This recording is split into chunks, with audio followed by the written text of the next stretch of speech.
ডোমকল পূজালি থেকে রায়গঞ্জ সমতলের পুরো ভোটে বাদ গেল না কিছুই, কিন্তু সম্পূর্ণ অন্য ছবি পাহাড়ে।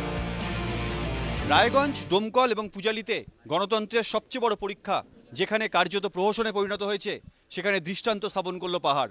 পাহাড়ে দীর্ঘদিন কোনো নির্বাচনের পরিবেশ পরিস্থিতি ছিল না, কখনো জিএনএলএফ, কখনো মোর্চা, একচ্ছত্র আধিপত্য ছিল পাহাড়ে। সেখানে এই পুরো নির্বাচনে দার্জিলিং, কালিম্পং, কার্শিয়াং, মিরিকে উঠছে সমস্ত দলের পতাকা।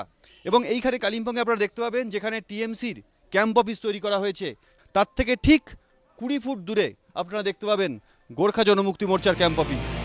বাম আমলে জিএনএলএফ, তৃণমূল আমলে গোর্খা জনমুক্তি মোর্চা, বরাবরই রাজনৈতিক একাধিপত্য দেখে এসেছে পাহাড়। গতবারের পুরো ভোট থেকে জিটিএ নির্বাচন, সবেতেই দাপট দেখিয়েছিল বিমল গুরুংরা, কিন্তু সম্প্রতি কিছুটা হলেও বদলেছে পাহাড়ের ছবিটা। মোর্চা বিজেপির মোকাবিলায় জিএনএলএফ এর হাত ধরেছে তৃণমূল, মুখোমুখি প্রতিদ্বন্দ্বিতা, কিন্তু তাতেও শান্ত শৈলরানি। দার্জিলিং, কালিম্পং, মিরিক, কার্শিয়াং, ভোটের পাহাড়ে সর্বত্রই শান্তিপূর্ণ সহাবস্থান বিভিন্ন দলের। বুথের ভেতরে এসে দেখলাম শান্তিপূর্ণ একেবারে মডেল সিস্টেম নির্বাচনের। আমরা জিজ্ঞেস করব পোলিং এজেন্টরা কারা কারা রয়েছেন এবং কোন দলের কীরকম নির্বাচন চলছে। आप लोग इलेक्शन कैसे हो रहा है? बहुत पीस हो रहा है, शांत से हो रहा है। आप कौन सा पार्टी का है? हम जीजे एमएम का। आप कौन सा पार्टी का? इलेक्शन कैसे हो रहा है? हम टीएमसी पार्टी से है और एकदम पीसफुल हो रहा है, कुछ इधर उधर कुछ भी नहीं हो रहा है। बहुत आप? हम जाप का है और पीसफुली हो रहा है।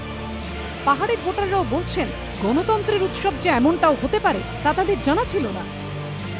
इलेक्शन तो अच्छा हुआ है और प्रति हिसाब से अच्छा ही हुआ है कि जो कि जितने बंगाल में नीचे साइड में जो इलेक्शन होता है हर पार्टी का फ्लैग लगता है, उसी तरह से इस बार फ्लैग सभी पार्टी का लगा हुआ है और कहीं भी कुछ एथी नहीं है।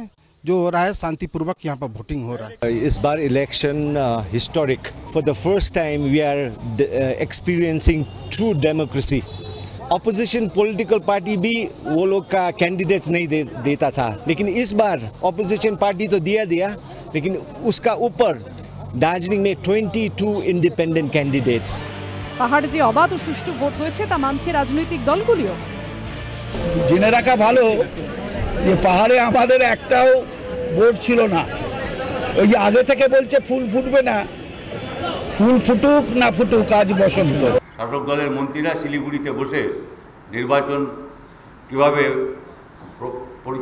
পরিচালনা করা হবে তাকে প্রভাবিত করবার জন্য সব রকম চেষ্টা করছে, কিন্তু ওদের তাকত এখনও পাহাড়ে ততটা হয়নি, তাই করতে পারছেন না হয়তো।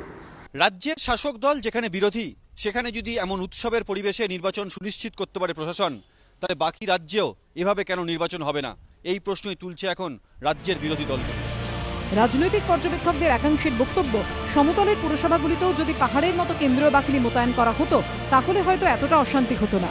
এদিন পাহাড়ে 4টি পুরসভায় ভোট হলো, দার্জিলিং, কার্শিয়াং, কালিম্পং, মিরিক। এই 4টি আগে মোর্চার হাতে ছিল। এই পরিস্থিতিতে গুরুংদের সামনে আধিপত্য ধরে রাখার চ্যালেঞ্জ। আর মমতা বন্দ্যোপাধ্যায় বারবার পাহাড়ে ছুটে যাওয়ার পর তৃণমূল কতটা দাগ কাটতে পারল তার উত্তরও মিলবে বুধবার, সেদিন ফল ঘোষণা। বিতনু চট্টোপাধ্যায়, সনদ ঝা ও রাজস্বী দত্তগুপ্তের রিপোর্ট, এবিপি আনন্দ।